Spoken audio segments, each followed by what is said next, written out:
Sound design. I treat everything like I'm on tour, even when I'm not on tour. Doing the same things in the same order every time. Sound design. Sound Design Live is produced independently by me, Nathan Lively, in Minneapolis, Minnesota.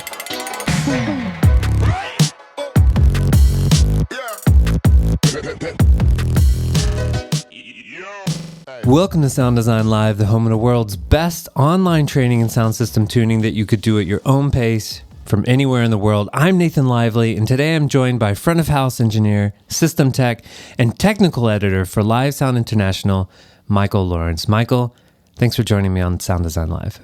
Hey, Nathan, thanks for having me, man. This is fun. I sound a little hesitant. I should be more confident. It was extremely hesitant because I can't really say that it's fun yet because we haven't quite started. Let me say that I hope that it's fun. That's funny that you thought I was talking about you. I was talking about me. I felt like I said, welcome? Am I welcoming you? Okay. Well, you know the name of your show, I assume, right? So that shouldn't be hesitant.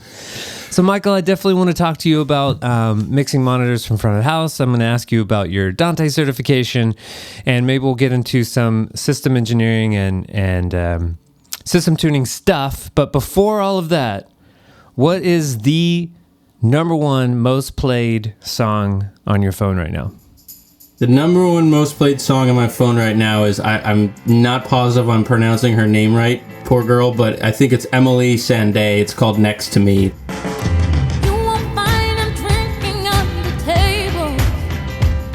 It's this really cool pop tune with these great drums, and I heard it in a Denny's and I became obsessed with it, so that's my latest infatuation. Oh man, I haven't been to a Denny's in so long. You didn't brings back memories. Do they have? I don't know if they have Denny's up here. That's crazy. I don't even believe that. Yeah, dude, I think maybe they don't have Denny's up here, but I shouldn't commit to that. I haven't been here that long. They don't have I don't think they have IHOP. They don't have Waffle House. So you guys just hate breakfast, basically. Yeah, that's right. We hate breakfast. I'm never coming out there, man. I'm not coming to see you. There's a lot of burger places. There's a lot of beer. All right, so Michael, how did you get your first job in audio? About 14, I think, and I was in whatever grade you're in when you're 7th grade, I think, maybe.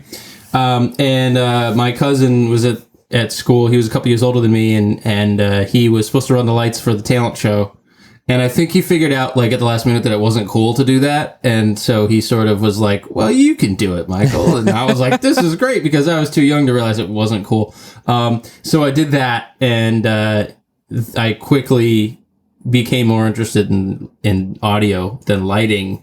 And I also, I spent a lot of time harassing the people that ran the auditorium in my high school and just asked them a bunch of questions. And what I realized is that those people were very good at lighting and very good at rigging and very good at all of the other theatrical disciplines. And they were, for some reason, not very good at audio. And I was the nerd who could come up and apparently get it to do stuff. And so I sort of fell into it because no one else was doing it, right? Uh-huh. And I still work with those guys. It's been decades, and I still hang with those guys and still run audio with those guys. Yeah. So I mean, I tease the guy because the tech director there is the same age that I am now when I started working with him, and now he's an old guy. So that's hilarious. Yeah. That's so awesome. I was like, remember how old you are? Yeah.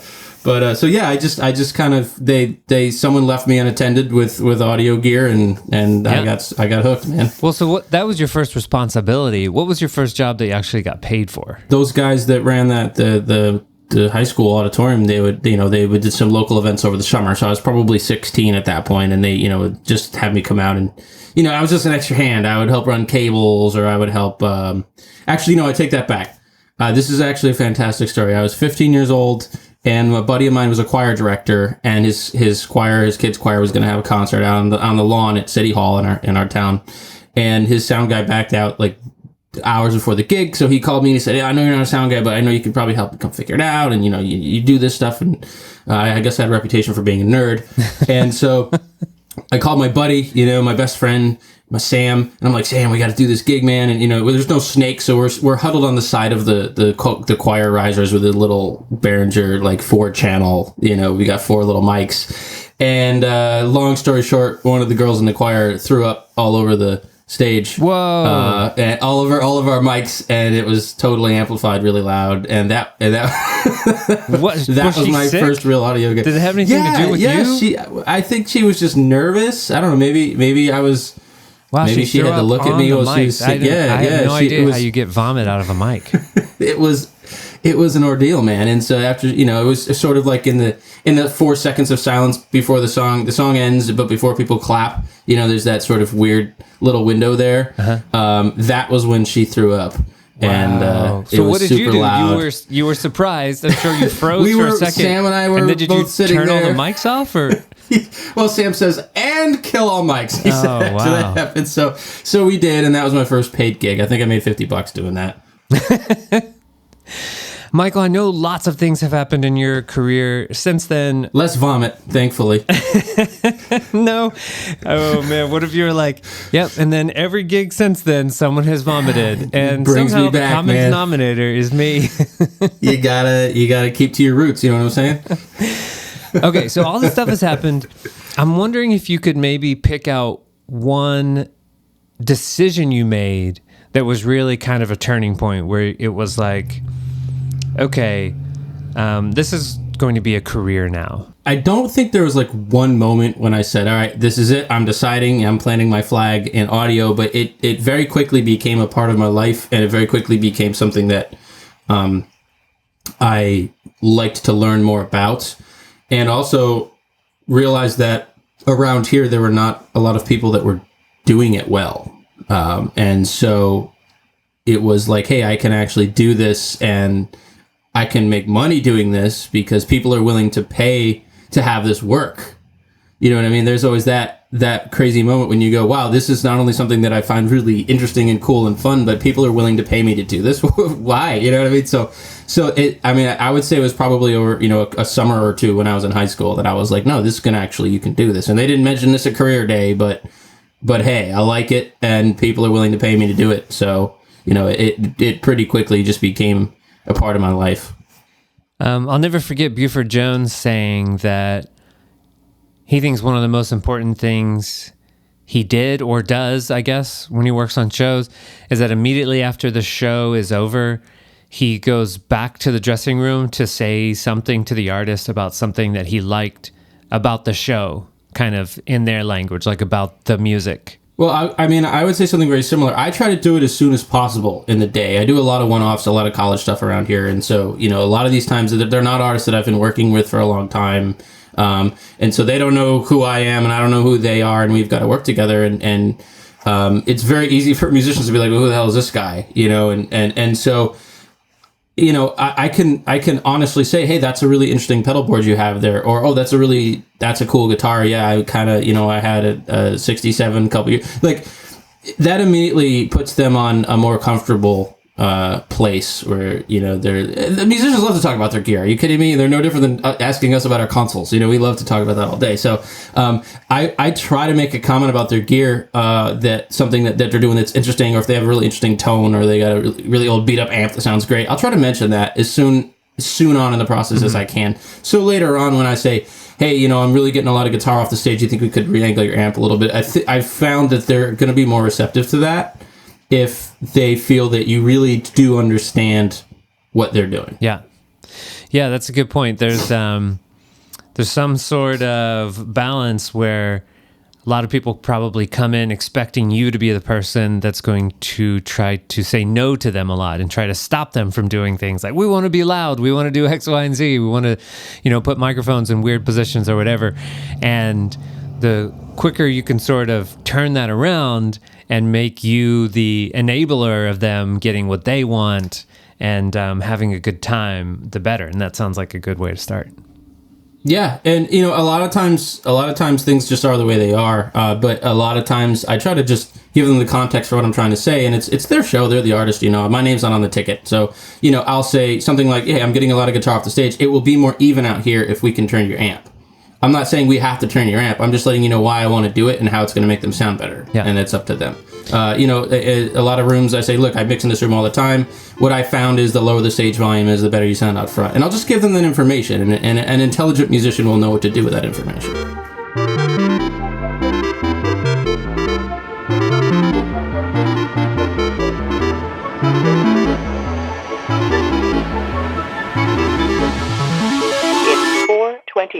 p.m. So let's talk some more about this. You work on a lot of college gigs with a lot of probably, small, medium shows with artists that you have never worked with before, and it may be the one time that you work with them. You have this article on your site called Running Monitors from Front of House. Here are some tips. I'd love it if we could go through some of those, maybe take a deeper dive into a couple of them, because like me, and I think like a lot of other people listening right now, you often work by yourself. You are the system designer, Yes. system tech, A1, for better or for worse. And you also work on other shows where you are the sound designer, and that's just your position, or you're just the A1 or you're just the A2. But would you say that a majority of the shows that you work on, you are the solo operator of the audio system? The operator, yes. I've often got, for the college shows, you usually get a couple work studies, or, some of the bigger shows, we do have crew, but I'm still the person who's got to make it happen. Okay. So I'm definitely one making the decisions. I can obviously tell that you've developed a lot of processes to efficiently get all this stuff done, whether or not it's you by yourself or you with the team, and then you're sort of like making sure you're still the responsible party. So, could you go over some of the tips that you share in that article, and maybe I'll just stop you and ask you questions, and we can talk about each one. I will say that I treat everything like I'm on tour, even when I'm not on tour. So for me, it's a consistency thing. Doing the same things in the same order every time. Even if it's a different gig, I'm the process guy. I'm all about process, and I'm all about finding a justification for why we should do things in a certain order. And so what I found is that helps me to not forget things. Like, I needed an extra extension cord for that wedge and I never ran it. If I follow my process that I've set up for myself, I won't forget those things. So if you do everything in the same order every time, then where do these tips come in the process? Where do you start doing some of this optimization of the stage monitors? Optimization to me is the thing that you do after everything else is working properly, right? So first thing I do is I physically put everything where it's got to be. So if I have to set up my mains, I set them up. If I got to set up my monitors, I set them up. And the second thing I do is I get powered everything. And the third thing I do is patch. So at that point, I should be able to go to the desk, and that's my first thing on my list here is I spray pink noise through everything. They should all come up in the right spot, otherwise I'll screw the patch up, you know what I mean? I also do outputs before I do inputs, because I'm not going to waste an hour on why I don't have Tom Mic 2 coming up if half my PA is not working. And if you're if you're not on stage, how do you know which output is working? If I have a person with me, I will have them walk around and give me a thumbs up in front of each wedge. If I don't, I will just turn all the monitors till they face out into the house. And just go right down the line. And if you're using all the same model of wedge, they should all sound the same when you spray them. When I set them up, I check all the back panel settings, the gains, and there's a lot of the active wedges have a main monitor switch and all that stuff. I will confess I don't use the monitor setting. I always put it on main because it tends to be flat, and then I'll deal with whatever coupling is created later. So that's a really quick check. It's sort of, instead of saying, I need to measure each one of these wedges and make sure the response comes out however on the screen, if they all match, that tells me the same information, only much quicker. So I go on the line and spray them, and if they all sound the same, great. If they don't, then something's messed up and we're going to go fix that. So that's my first thing, is literally make sure everything's coming up in the right spot. Okay. And if something's messed up, what is a common problem? We know when it's just not working, not making sound, but what would be the next most common thing that's messed up? The line mic switch will be set wrong. So a lot of active wedges. But here's the thing, the line mic switch can be on, but then the gain can be down. So it might not sound crazy loud to you. And if you're using pink noise, you won't hear that you're overloading it. So the next thing I'll do is play a track, and I think that's in my article. Yeah. So the next thing is the track, and you will hear that with the track. So the thing with testing your system with any signal is there's no one signal that's going to tell you everything you need to know. And if you think you've got a blown driver or loose hardware or something like that, a sine sweep's really good. You'll hear the rattles, or you'll hear the blown drivers. You won't hear it with tracks necessarily. So sort of, and this is a general thing. We'll get into the system tech thing, but in general, before you do any test, before you take any measurement, you should have an idea of what you're trying to learn and what you expect to be the result. If you don't have that going in, you're going to miss something in your test, odds are. You know what I mean? So I always try to say, before I hit capture in Smaart, what do I expect this trace to look like? I have a mental expectation. It's either going to meet that or it's not. But anyway, so... let me ask you about that now then, because this is the point in the process where I would expect you to start using Smaart. You post a lot about using Smaart and different tests that you're doing and things that you're learning.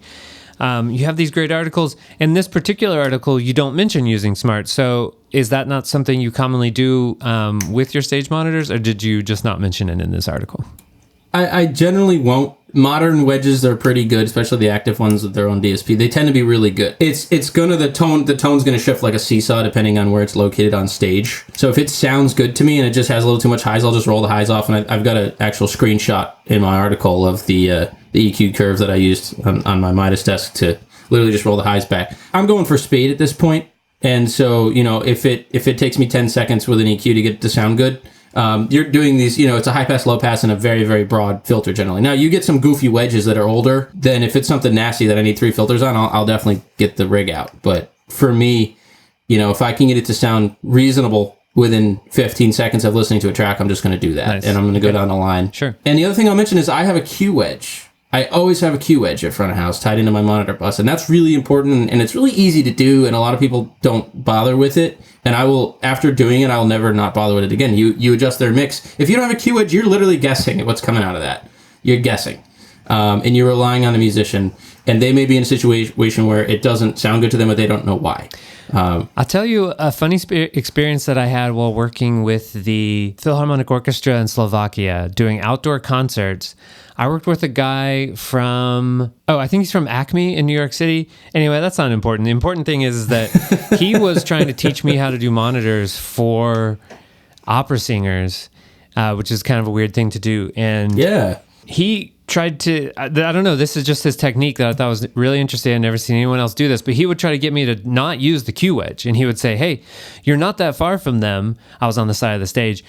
Just listen from here. Learn to mix the monitors from here, and so you can hear what they're hearing, and that's going to make you a lot better than trying to do it with your Q wedge. And I don't really know if that makes sense, but that seemed to work for him, and I tried it for a while, and it was actually kind of fun, and I felt like I was then more kind of connected with the people on stage. I mean, that's a lot of monitoring, is understanding what the musician's hearing. That's where it goes back to being a musician. So if you're rehearsing with a band, go stand where they're standing and hear what they're hearing. And then if you have to do in-ears, just make their in-ears sound like that, because that's what they're used to, But a lot of these venues, the one I mix most regularly, I'm 90 feet away up in the back in a room with 2 seconds of reverb, so that's just not going to work for me. And you don't have any wireless control, right? All you can do is be there in front of the desk. Right, yeah, and I mix on, I own an X32 and a Pro 1, and the venue has an LS9, and all of those, if you work hard enough, you can get some sort of tablet thing going. I don't find it to be that beneficial. I'm definitely in a minority there, because I argue with people about this. It just doesn't really speed me up all that much, to be honest. Mm-hmm. It's just not part of the way I work, which is fine. But the reason I'm not super concerned about getting these wedge EQs locked in, I just want to get them really close. Because if I have a Q wedge, I'm going to hear if there's something, and I'm going to deal with it, because now I can hear it. And it's no different than, if you're mixing in a system and it has a little too much 2K, if you're the one who's mixing, you can EQ that out because you're mixing. The mix position is, as Bob McCarthy says, is self-calibrating. So does that mean that you're actually starting with the Q wedge and you're EQing that, and then you just copy that EQ to all the other Q wedges and then see if they kind of sound the same from the stage as your Q wedge? I'll go the other way. I'll get the ones on stage. And generally what you find is, what I find at least is with the exception of the high pass filter, which I will roll up differently on different wedges depending on what's coming through them, especially in reverberant rooms. Unless there's a bass or a kick or something in there, I'm going to roll it up pretty good. But generally, if they're all the same model of wedge and they're all placed on the stage, generally the EQs should match unless the wedge is broken.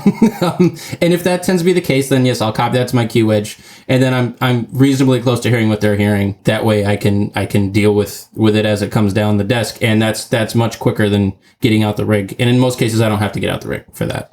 So tell me about the high pass filter. Do you have a setting that you're going to all the time for every wedge, for every player? Are you thinking about what's coming out of there? What's your thought process?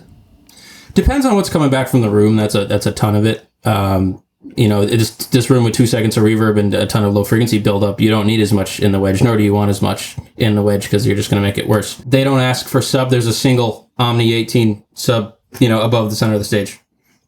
So they're not asking for 40 hertz in their wedges. They're just not.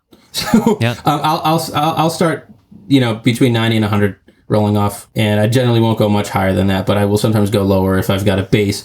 Even something like they have a really like 9.5 foot Steinway grand piano. And if you are in the unfortunate situation where somebody wants that in their wedge when they're playing the piano, I might even do something like a low shelf in that case, because that's where that piano is going to take off. You know, it's going to be between 80 and 200. That piano is going to just fly. So I will do that. But generally it's it's the same thing you do on a mic channel, really. Tell you a really great learning experience I had was working on a tiny outdoor show. I'll call it a party. It was so small, someone's private party, and they'd hired this kind of ska band. I'll just never forget. It was just so empowering, because I always want to see how high I can get my high pass filters without bothering someone, but I get nervous about it. And like, I can't go above 80 or 100 because they're going to notice and I'm going to get in trouble. And this guy who worked with the band, the front of house sound engineer, came over to me and he's like, hey, roll off all those vocal wedges up to 400 hertz. And I was like, what? Sweet. And that just like opened up my world in terms of like how high, what I can get away with. And so now I try to get away with basically as high as possible. In this case, the performers were standing basically right next to the sound system. And so that was a lot of reason for why that worked, but I'll never forget that. Well, yeah, it's kind of like this nice little gig. I mean, think about being behind a PA. It's no different than a balcony fill. We're getting a lot of low frequency energy already on stage, and so we just need to add what's missing. And wedges are for intonation or for clarity. They want to hear, if their vocal is super clear in the wedge, they're not going to bother you. They're going to be happy. So it's all about that vocal clarity to me. Jazz musicians are much more sensitive than rock musicians, though, I have found. Rock musicians, I think I said something like this in the article. Rock, hip hop rappers, they want as loud of a wedge as you could possibly get. And you can really aggressively ring that out and get, 4 filters in there and get 10 dB more gain out of that thing and just have them screaming. And that's what they want. Jazz musicians, I've noticed if you put in a 2 dB cut here, they'll go, no, rather than having it ring, they'll just say, we'll just turn it down. Because they are so much more trained to balance themselves and balance, produce the tone at the source. Jazz is literally just a strict reinforcement thing in a lot of contexts. And so I've also found that you really have to be sensitive to who's going to be listening to the wedge and what sort of music they're playing, what instrument they're playing. That all sort of plays into my decision on, what am I going to do to this Wedge EQ? Okay. But I will say that those are separate things. And I think I'm sure you'll ask me about that in the article too. But, the wedge tuning EQ that, it's sort of like the system EQ in the rack. This is what needs to be on the wedge to make it sound correct. That is in a loudspeaker processor or DSP, or it's in a matrix send on my board, and I don't touch that. And if the artist wants a tonal change to the wedge, or the mix needs a tonal change, or I'm ringing something out, that's on the bus EQ or an insert EQ. You don't want to start crossing those, because then you can get into all kinds of nasty problems.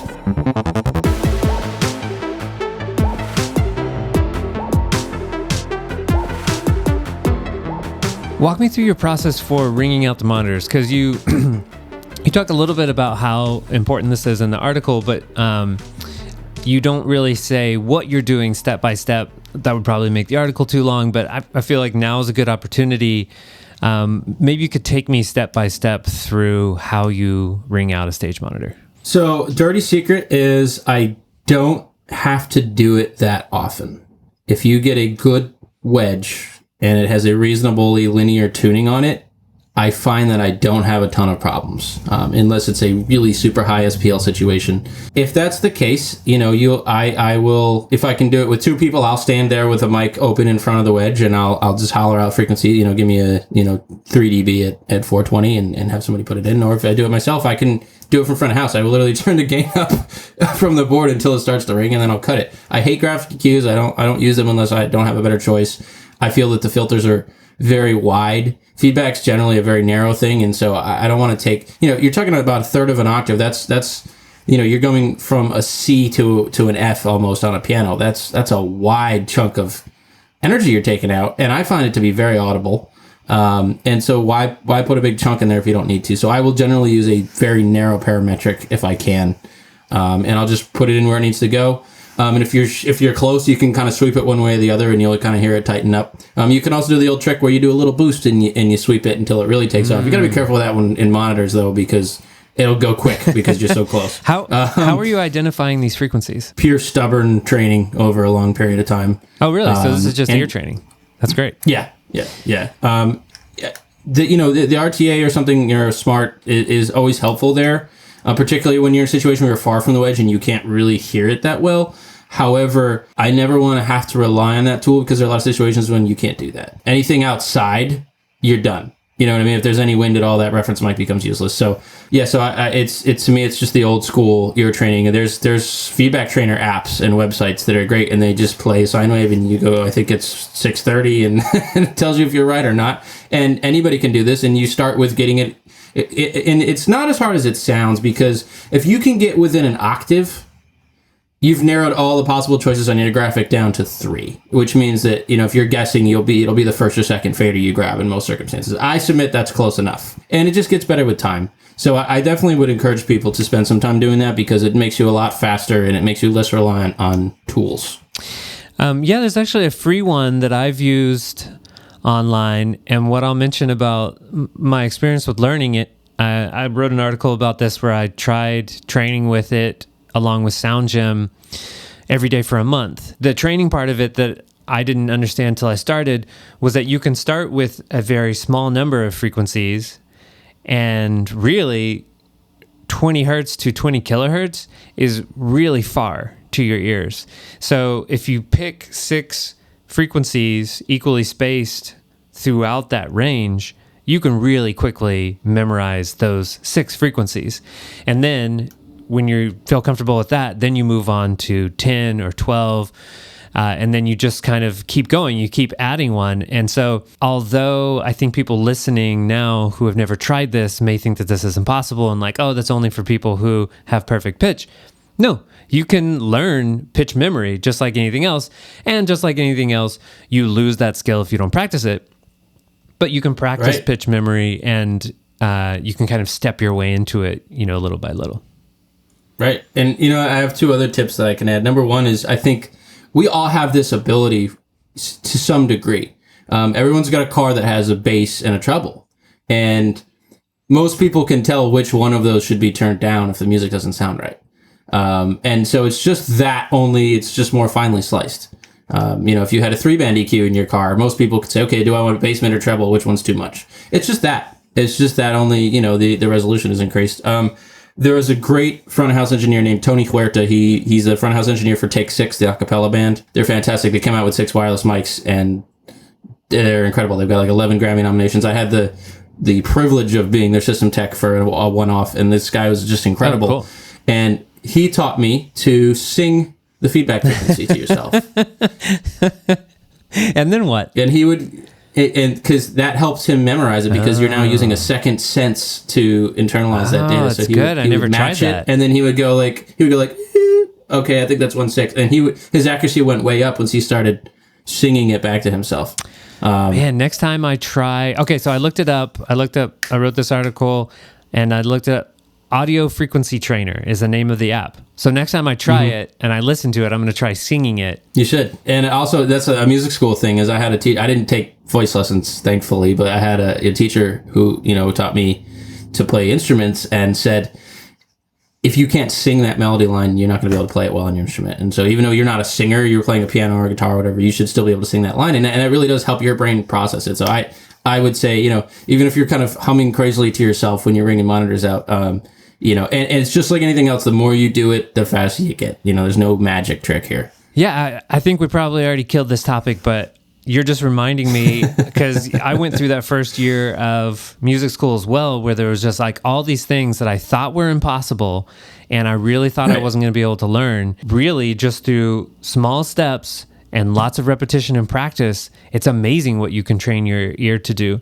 And that's anything. My mechanic can tell me exactly what's wrong with my engine by listening to it. It's no different. When we watch from the outside someone who's been doing something for decades, we're just like, wow, that's incredible. But it's sort of like you don't notice yourself getting taller. It's sort of the same thing. You're not going to notice that you're getting better at that because you're you. You know what I mean? But when you see it from the outside, you go, well, that's phenomenal. But you actually will get better at this every time you do it, even if you don't notice that you're doing that.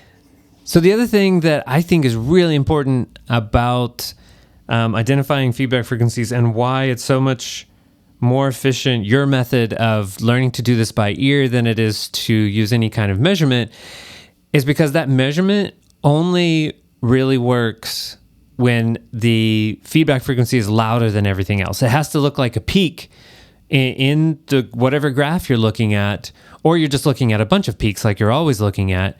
And it happens to me so often that I need to deal with something after the show's already started. And so now I'm in the show, and there's not an opportunity for me. Hold on, everyone. Let me just make this thing feedback so I can look at my analyzer. No, I have to be able to sort of hear it and usually guess, and then go and try it and like, okay, yeah, that's correct. And or it's not. Right. Let me take that out. If you don't know how to do that, that is a painful process where sometimes you just sit through an entire show, not knowing what to do. And people don't want to hear feedback. They don't want to hear it.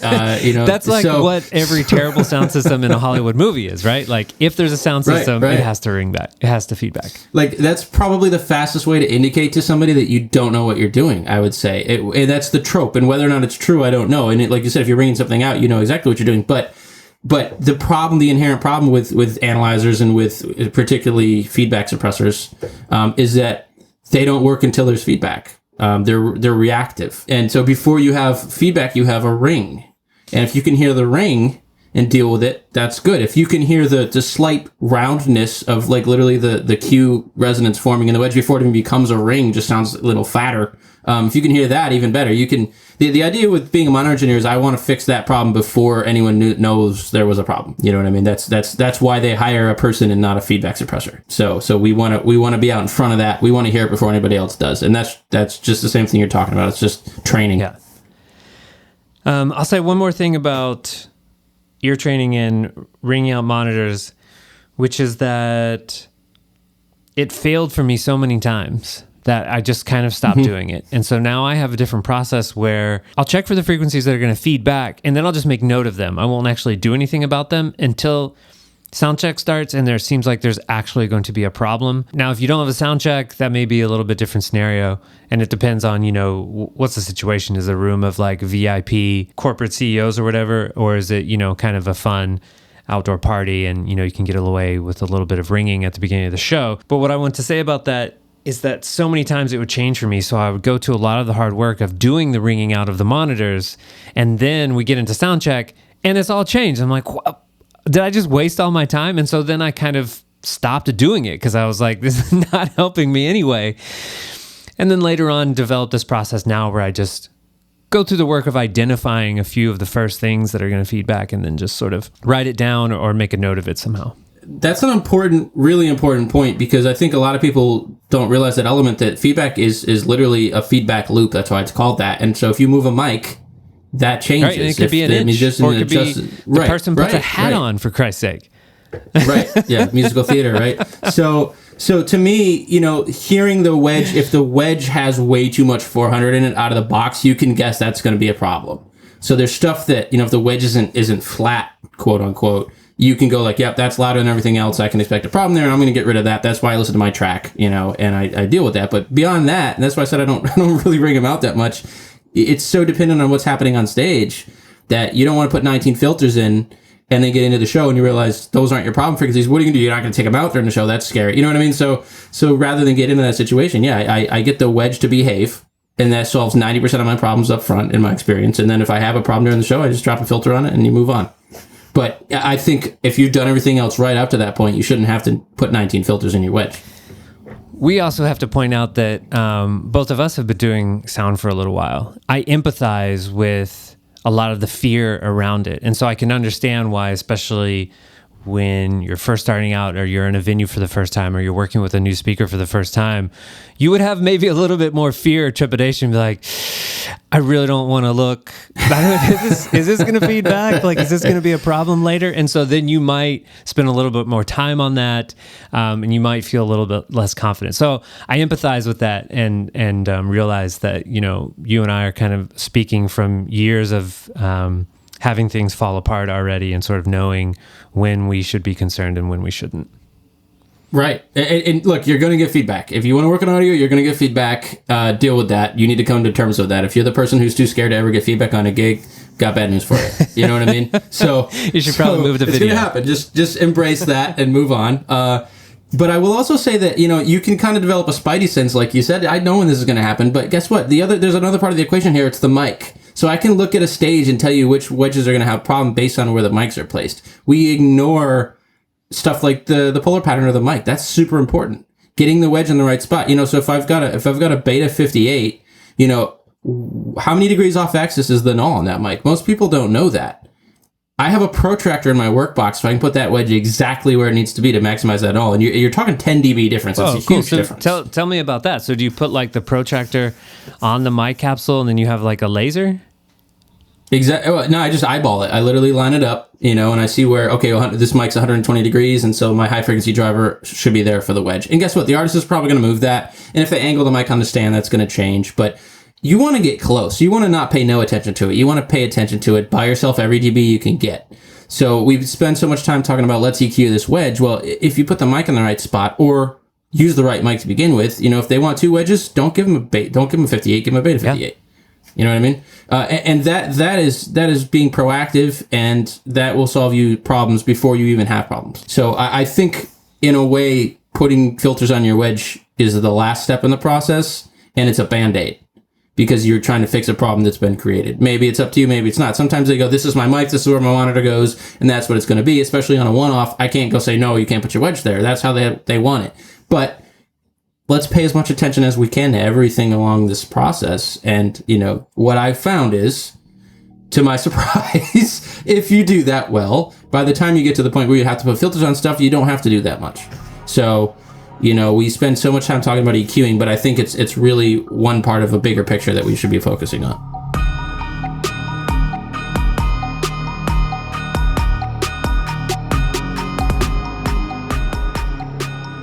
I made these things called the Aiming Triangles business card. Yeah. And in the updated design, I actually got printed on there the angle for supercardioid and hypercardioid, so that I can then put it on the microphone and then put a laser and aim that.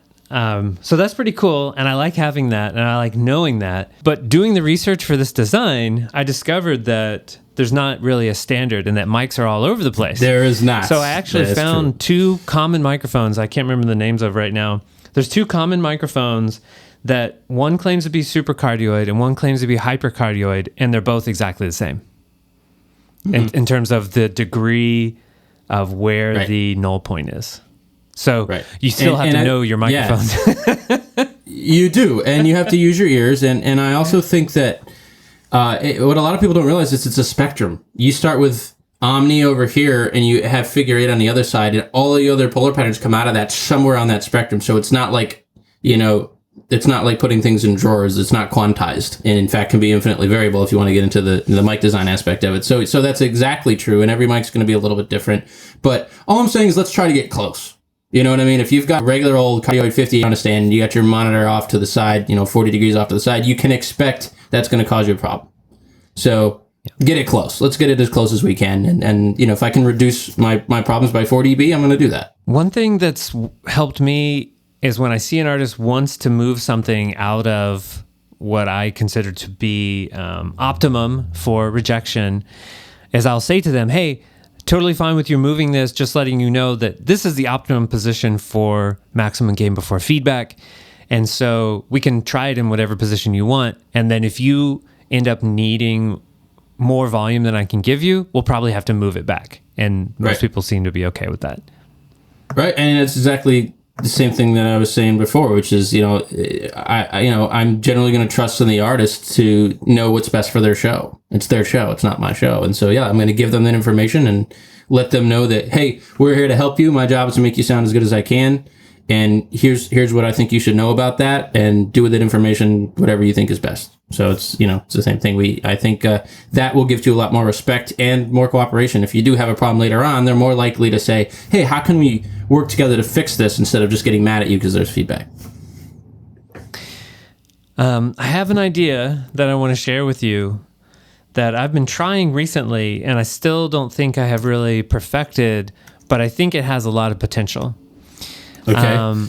So, and you'll only be able to do this when you have enough time, basically at the end of your system optimization procedures, and you say, okay, I've done basically all of the processes that are going to help the majority of the people in the audience.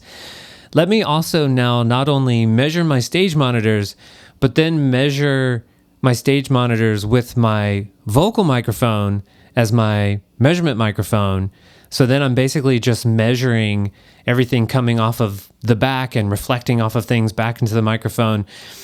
What that has allowed me to do is in some environments, like maybe I'm measuring a podium microphone, is that then I'm measuring just all of the PA speakers, the front of house speakers that are getting back into the podium microphone, and then I can see like where's that low frequency buildup going to be at, and I can sort of preview what might an EQ across my podium look like, or what might an EQ across my vocal bus look like, to help reduce some of this low frequency buildup.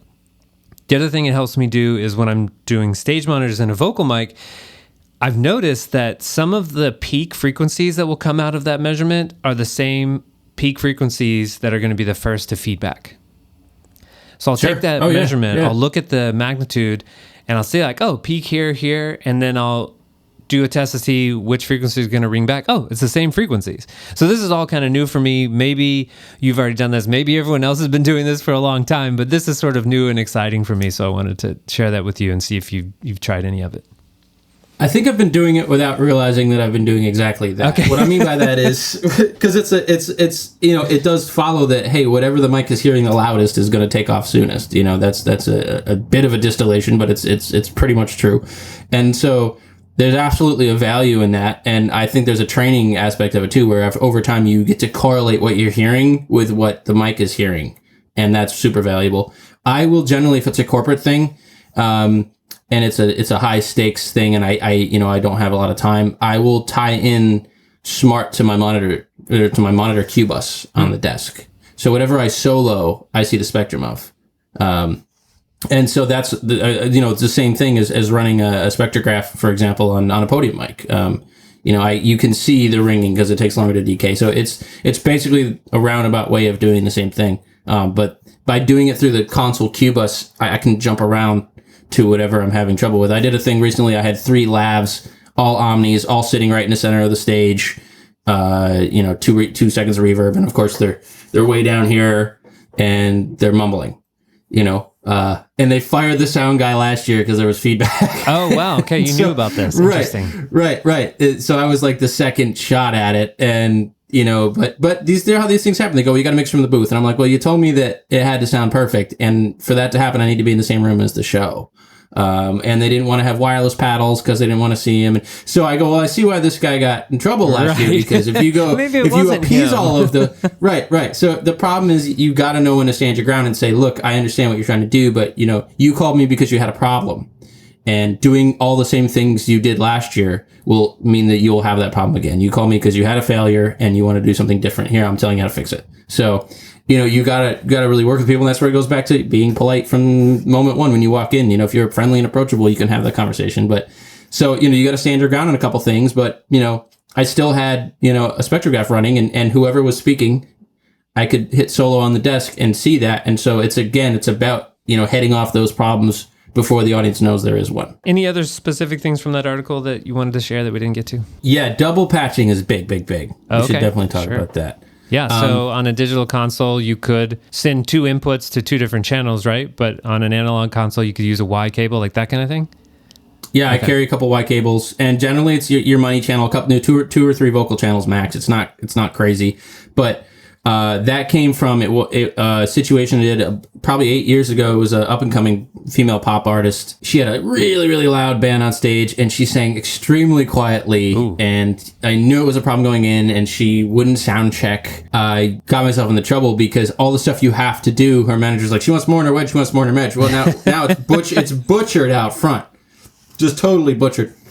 And I needed a ton of compression because she, her singing was sort of all over the place. And so those 2 things aren't compatible. And so after that show, I said, well, I'm always going to double patch my money channel. And so I can do whatever I need to do so she can have it how she needs to have it in the wedge, and I can aggressively ring it out or whatever, and you don't have any compression on it. And I can do something completely different in the house just to make it sound right coming out of the PA. And like, you know, why not? It takes 10 seconds, and don't make more trouble for yourself than you need to.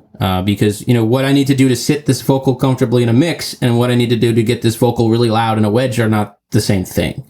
So it doesn't make sense to try to force those to match. Sure. So yeah, I will just double patch my lead vocal channel. You know, you can set it up ahead of time with a graphic EQ across just that.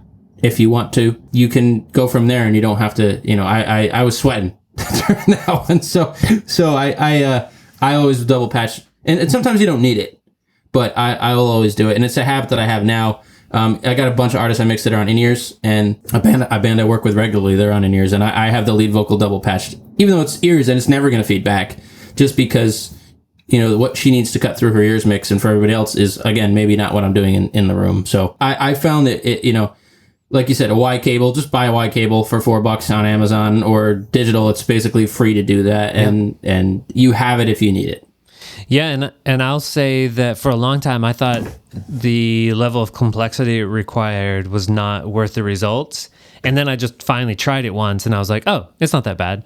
And so now when I have the opportunity and the resources, I'll always double patch everything. So, you know, you said you have an X32, you have something like an X32, you have 16 inputs for a band. I'll just duplicate all of them, and immediately seems like you're doubling the amount of work. But I have found that those inputs going to the wedges require less work, and they need a little bit small different changes. And I just really appreciate the opportunity to continue to say yes to the artist or the client instead of needing to say, no, I'm sorry, you know, I am sending the same thing to the front of house as I am to you. Right, exactly. And, you know, if we got the DSP, why not? You know, it's not like you're not adding more open inputs. That's usually why we're nervous about adding more inputs, because we've got more open mics now. You're not doing that. So I think we're programmed to have a little bit of like, I don't know about that. Like that's a healthier reaction to adding a bunch more inputs to your show, doubling them. But in case of a double patch, you know, obviously you want to be, you know, familiar with your desk enough to not confuse yourself. But yeah, if you can do it, it definitely pays dividends. Absolutely. So Michael, you've already shared a lot of good stories with us. There was the girl vomiting on the choir microphones. There was this other artist that you had to, that's where you learned about the double patching because it was so painful. Tell me about maybe the biggest or most painful mistake you've made on the job and how you recovered. Oh, geez. I don't know. I've made a lot of mistakes, Nathan. Sorry, we should stop recording. We'll come back tomorrow. I have a really cool story. It's not about a mistake that I made, but it's probably my favorite story from my experience in audio of all time. So I'd like to share that. Okay, let's hear it. And I'll think about my biggest screw ups as we go on. I was doing a very small outdoor festival up in a cornfield in upstate New York. Sure, and, as one does. No cell service, no power, just nothing up there. The company I was with was supplying all the stuff, and it's one of those graduation tent, stage roofs and 18-inch deck, and just it's small. A couple hundred people showed up. It's all local bands throughout the day, and there's one headliner at night that's well enough known to be touring with their own crew and their own gear and everything. And so the headliner's not on until like 11 p.m., but their guys roll up about 1 in the truck, and we get our stage guys to start dumping their gear, and their front of house guy comes over to me, and we had talked on the phone, we had touched bases. He goes, "Hey man," he shakes my hand, and we're chatting a little bit, and he goes, "What's going on with that sub array?" And this is the idiot check, because I was running cardioid subs, like a end-fire gradient configuration front to back, and he hadn't seen that. And if you don't know what that is, it might go like, well, this guy doesn't know how to set up subs. It does look funny. That would normally be a very concerning thing. And so I just kind of sketched it on a pad real quick, and he said, "Oh, that's pretty neat." And he kind of went and he walked around the stage, and he came back and he said, "Wow, can't really hear much. That's really cool." I said, "Yeah." And then I said, there's a band on stage. One of the local bands is playing. And I said, "I think I'm over compressing my bass." He goes, "Yeah, you are." And he said it so quickly that he had clearly already arrived at that conclusion on his own and just been polite enough to not say anything to me. And he said, "Here, throw my headphones on." So I put his headphones on, and he starts getting into the EQ and the compression. He shows me how to fix it. I said, "Oh, that's really cool." And then I said, and I was, I'm fledgling system tech at this point. And I said, "Hey, I tuned this PA. How does it sound?" And he takes out his little Zoom H4n recorder, and he plays a board mix for a very well-known pop artist that he had just got done touring with. Okay. He said, well, it sounds like it should. You know, he said, my board mix coming out of your system sounds like the mix. He said, cool. So that's good. Yeah, and I'm like, oh, cool, because I don't know what I'm doing at this point. I'm guessing, you know. And he said, but the more important thing is that you asked me, you know, that you were open to that. What I really like about that is that we both showed up and we both had a situation that we were like, I don't really know what I'm doing in this situation. And there was an opportunity for both of us to learn, and we both learned. And had we gotten into that, you know, territorial pissing match that's all too common with a lot of sound people, that would have been a very different day. But we both showed up and we both had a great time and we both left with more knowledge. And that was so key to me. And that's really what I love about audio, is that people are so willing to share and so willing to say, yeah, I'd love to show you what I'm doing here. And I'd love to, you know, I'll give you all my tricks that I spent 30 years gathering. I'll give them all away to you in 10 minutes. That's so amazing, so humbling to me. And that's really why I continue to love doing audio. And so that day was sort of like the epitome of that, where we're just kind of two nerds coming together and leaving with more knowledge than we came in with. And it was so cool to me.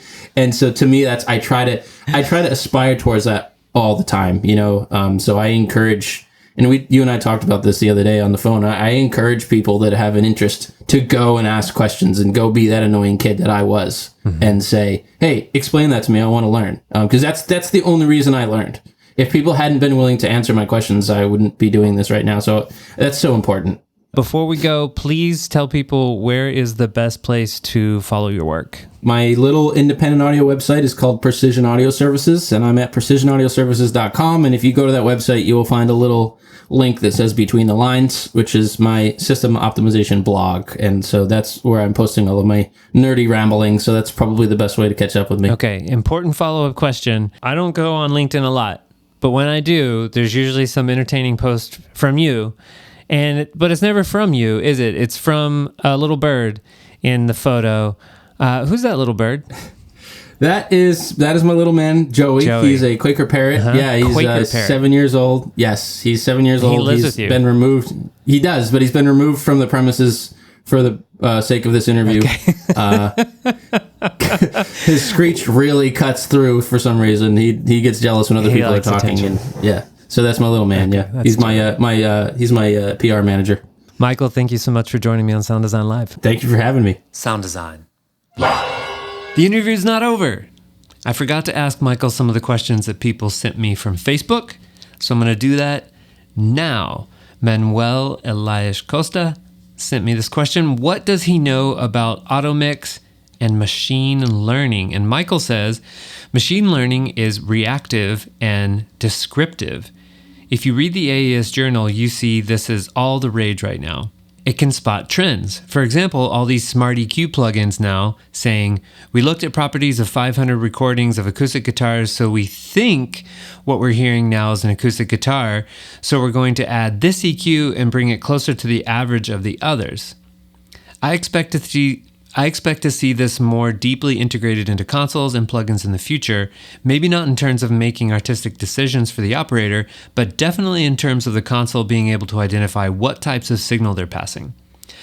Auto mixers, similarly, can work well in corporate, roundtable, talking head type applications, but it will likely never replace the line-by-line technique in theater, for example, which done properly can add so much to the actor's artistic performance. In both cases, the computer can only replicate what it's learned from humans, and although it can be functional, it will never be able to add the human artistic element that is such an important part of music, so it's never going to be a complete replacement. Andre asks, what does he think of the way the music industry is developing production-wise, and is audio quality still a thing? How are decisions being made for speccing a certain sound system? Why is point source so much neglected when it can be so many times better than the usual line array type of systems? And Michael says, audio quality is in higher demand than ever. We're starting to move away from compressed formats and towards mostly nonsensical HD tracks, but it shows that people are more concerned about it. In the live world in particular, I think the standards are higher than ever for good audio quality. People are really expecting an audio quality live experience that's so far ahead of what passed for concert quality, concert audio in the 80s. I like to say that lighting or staging or costumes can be bad, and that's annoying, but bad sound is a legitimate reason to ask for a refund. The truth about designing a sound system is that the budget is a big determining factor in what you can and can't do. So it often turns into, how can we make the best use of the resources we have? Point source is still a great solution in a lot of applications. The limitations are range ratio and vertical pattern control. If you aim your on-X at the last seat in the venue, you're wasting half your pattern on the back wall and ceiling. Sometimes that's fine, sometimes that's a big problem. And if your venue has rear seats 8 times farther than the front seat, a single point source box isn't going to work too well if the goal is uniformity. A line array allows us to shape the coverage, give everyone the same level, and keep the energy off the back wall where it doesn't belong. But as you say, a line array is definitely not always the right solution, and it does end up getting used in applications for which a point source box is a better fit. Dave Gammon says, does he see sound being more immersive in the future, less about right and left, but more about a total experience and encapsulating the audience? And Michael says, I think the manufacturers of these systems would like to say yes, because why sell 2 arrays when they can sell 7? But even putting aside for a minute the laws of physics that prevent stereo localization from operating consistently for all listeners spread across a wide room, I'm not convinced that's the way forward. Most shows I see these days still sound lousy, and our gear is amazing these days, so that's not the issue either. The way I see it is that we need to get more people in the field, better educated about how to properly use the tools we have. The most common issues are just plain old bad mixes and improperly deployed or tuned PA systems. Some of the best known shows I've ever heard were mixed in mono. That also gives us a much better shot at creating a situation in which more of the audience is hearing the same thing. So while the spatial stuff is certainly cool and fun and as interesting and valuable as a technology, I don't think it's the most productive way forward for improving large-scale sound reinforcement. And I'll just add a note that I feel very similarly to Michael. And when I first saw posts about the L-Acoustics system where they were promoting this idea, I thought, wow, we can barely deploy basic mono systems properly. Why are people jumping all over multi-channel systems? And then at the same time, I saw that the new Bon Iver tour is using that L-Acoustic system, and it looks really cool, and I want to hear it. So it looks like, we're going both directions at once. Garrick Quinton asks, with the new advancements in line source technology, where do old line arrays go to die? What's the next game changer in line array technology that we don't yet know about? And Michael says, a line array cabinet is a pretty simple idea from a design standpoint. You can buy them on Amazon. Conceptually, the stuff nowadays is largely the same as what L-Acoustics introduced to the world in 1992. We get incrementally lighter, more powerful, lower distortion, and more efficient, but aside from the notable exception of the beamforming beam steering technology that drives rigs like Martin MLA and EAW Adaptive, everything still works the same way it always has. So again, I don't think it's going to be a product-based paradigm shift that moves us forward, as much as a people-based widening and deepening of our knowledge that allows us to get better results from our current excellent gear. And then Luke Coley, how do you stay relevant to opposite ends of the market? The novice starting at a bar gig to working professionally to industry veteran.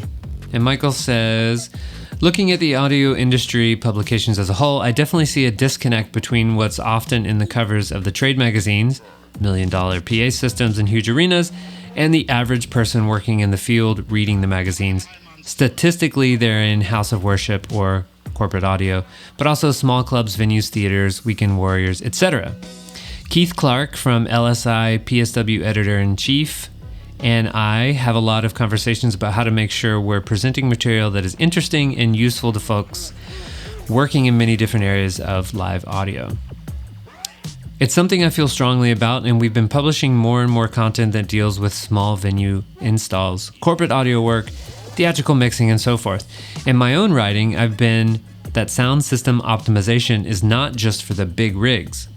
Our cover story a few months ago was an article showing all the same optimization techniques and principles apply to small rooms, and basic systems such as the tiny bar optimized for the article. In general, though, we know that every single word in every issue won't be of interest to every person in the field, but we work to make sure that we have a great variety of content addressing a large range of topics so that no matter who you are and what sort of work you do in audio, you can pick up the magazine and find something interesting and useful. Sound design.